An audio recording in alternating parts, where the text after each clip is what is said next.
मांग का अर्थ और मांग का नियम। अब क्या होता है, मांग 3 प्रकार की, मांग को भी 3 भागों में बांटा गया। नंबर 1 कीमत मांग, नंबर 2 आय मांग, नंबर 3 आड़ी व तिरछी मांग। ये मांग को 3 भागों में बांटा गया। पहली कीमत मांग, जब किसी वस्तु की मांग उसकी कीमत से प्रभावित हो तो उसे कीमत मांग कहते हैं।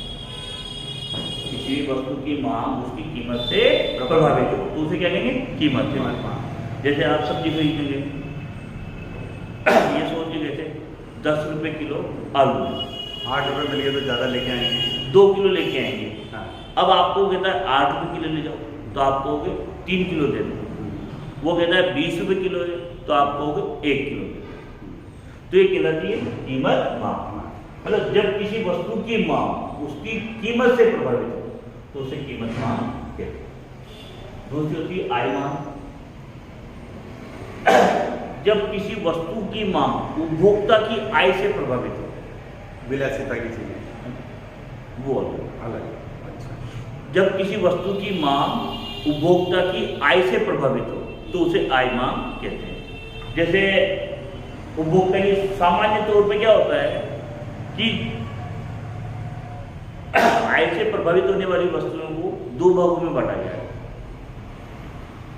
एक तो श्रेष्ठ वस्तुएं और एक घटिया वस्तुएं।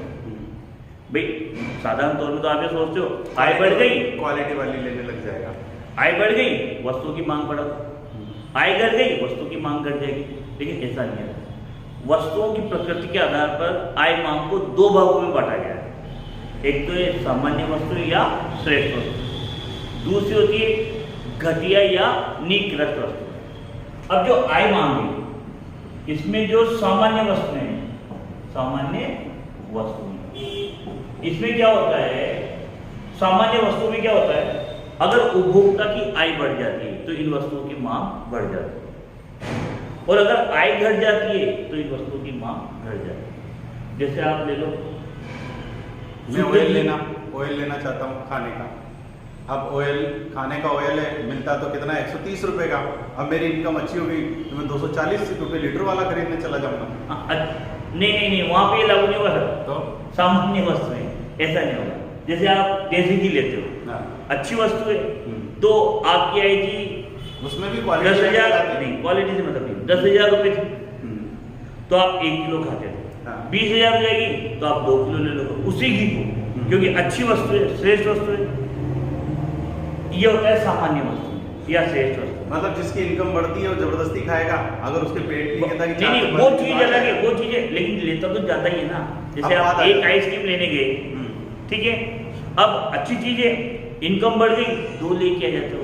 पहले एक से काम चलाते थे, 2 जने मिलके खाते थे कोई, अब 2 लाओगे, 4 ले आओगे, वो होता है, वो सामान्य वस्तु है। पहले खाना खाने जाते थे, एक थाली में दोनों ही खा लेते थे, अब दोनों के लिए अलग अलग थाली, पैसे बढ़ गया तो वो है, तो वो सामान्य वस्तु है या श्रेष्ठ वस्तु है। अब एक होती है घटिया वस्तु, जिन्हें निकृष्ट वस्तुएं भी कहा जाता है। जैसे डालडा घी, अब एक घटिया वस्तु है। अगर उपभोक्ता की आय बढ़ जाएगी तो जो डालडा घी है ना, उसकी मांग वो करता था 2 किलो, अब वो 1 किलो कर देगा। अब ओरिजिनल घी लाने लगे। अब वो क्या होगा, जो पैसा बचेगा उससे देसी घी लाएगा, उसे बढ़ा देगा। मोटे अनाज, ज्वार, बाजरा, मक्का, इन्हें यूँ कहते हैं गरीब लोग खाते हैं। अब मान लो उसकी आय बढ़ जाएगी तो इससे अच्छी क्वालिटी में तो गेहूँ खाएगा, ऐसा होगा। तो क्या होता है, सामान्य वस्तुओं में तो उपभोक्ता की आय बढ़ती है तो उनकी मांग बढ़ जाती है, और घटिया जो वस्तु होती है जिन्हें निकृष्ट वस्तुएं कहा गया है, उनमें क्या होता है, उपभोक्ता की आय बढ़ती है तो उन वस्तुओं की मांग घट जाती है, विपरीत संबंध होता है। अब आती है आड़ी व तिरछी मांग। आड़ी व तिरछी मांग।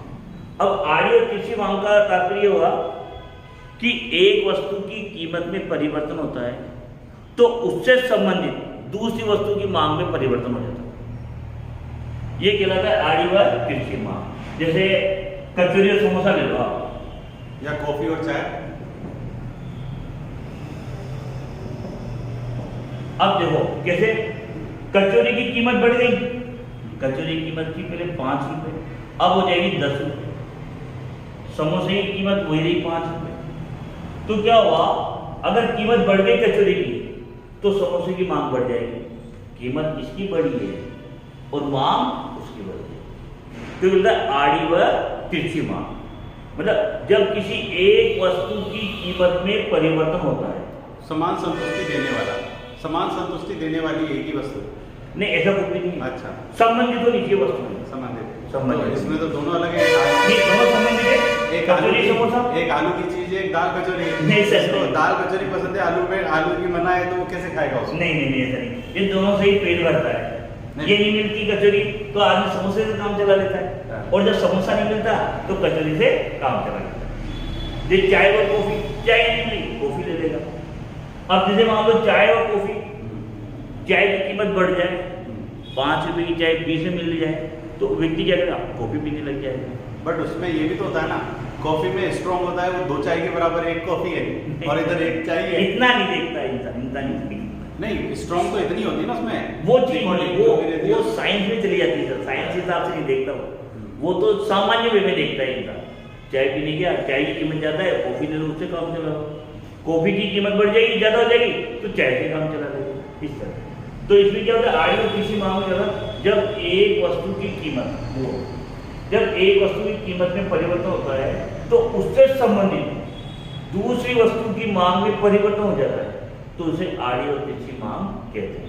जैसे मैं कहूँ तो इससे और फर्क पड़े। कभी कभी अपन लोग तो ये करते हैं, कहते इसी तरफ है कुछ इस तरह और फर्क दूसरे में पड़ जाता है। बिल्कुल, उसी तो को कमेंट मार के कह रहे हैं। हाँ, तो वही है आड़ी और तिरछी मांग। तो मांग के 3 भाग हैं। कीमत मांग, जब किसी वस्तु की मांग उसकी कीमत से प्रभावित होती है तो उसे कीमत मांग कहते हैं। आय मांग, जब किसी वस्तु की मांग उपभोक्ता की आय से प्रभावित होती है तो उसे आय मांग कहते हैं। ये आय मांग क्या होती है, इसमें वस्तुओं को 2 भागों में बांटा गया, सामान्य वस्तुएं और उच्च श्रेणी, सामान्य वस्तुएं और घटिया वस्तुएं या निम्न स्तरीय वस्तुएं। ऐसे क्या है, आय और तिरछी मांग में भी क्या होता है, वस्तुओं को 2 भागों में बांटा गया है। वैसे ही आड़ी और तिरछी मांग में भी क्या होता है भाई, अर्थ तो ये हुआ, इसमें क्या होता है, जब किसी एक वस्तु की कीमत में परिवर्तन किया जाता है तो उससे संबंधित दूसरी वस्तु की मांग में परिवर्तन होता है। भाई कीमत तो इसकी कम की थी और प्रभाव पड़ा दूसरी वस्तु पर, तो ये आड़ी और तिरछी मांग है। लेकिन आड़ी और तिरछी मांग ना, ये 2 प्रकार की होती है। वस्तुओं की प्रकृति के आधार पर आड़ी और तिरछी मांग को 2 भागों में बांटा गया है। नंबर 1 स्थानापन्न वस्तुएं, स्थानापन्न वस्तुएं, और नंबर 2 होती है पूरक वस्तुएं। ये 2 भाग है। स्थानापन्न, एक वस्तु के स्थान पर दूसरी वस्तु को रखना, एक वस्तु के स्थान पर दूसरी वस्तु को रखना, ये कहलाती है स्थानापन्न वस्तु। प्रोडक्ट के अकॉर्डिंग अलग अलग कंपनी का प्रोडक्ट है, एक का 10 रुपए में आ रहा है, एक का 8 रुपए में आ रहा है, तो 8 वाले में ट्रांसफर हो जाएगा, 10 की जगह 8 वाले को रख सकते हो, वो कहलाती है स्थानापन्न वस्तु। जैसे आपने अभी उदाहरण दिया चाय व कॉफी।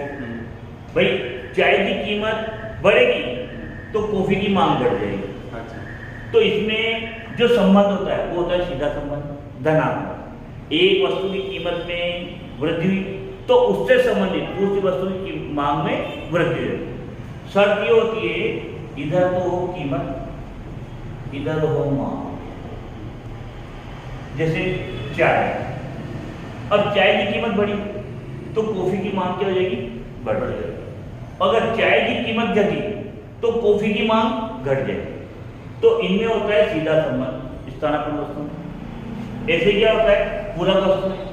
अब पूरक वस्तुएं वो वस्तुएं होती है जो एक दूसरे से जुड़ी हुई होती है, जैसे कार व पेट्रोल, कार व पेट्रोल। इनमें क्या होता है कि एक वस्तु की कीमत बढ़ जाए, जैसे कार की कीमत बढ़ गई तो पेट्रोल की मांग घट जाएगी, कार खरीदना ही कम कर देंगे।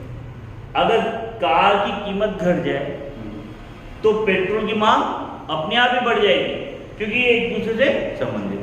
तो इन वस्तुओं में क्या होता है, जो पूरक वस्तु होती है इनमें ऋणात्मक संबंध पाया जाता है। पूरक में पूरक और ये जो दे रखा है ट्रांसफर वाली स्थानापन्न वस्तुओं में क्या होता है, कीमत और मांग के बीच धनात्मक संबंध पाया जाता है। एक में नेगेटिव, एक में पॉजिटिव।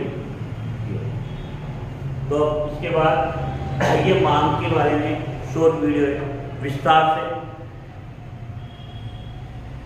आपसे जब कांटेक्ट होगा दोबारा तब बताया।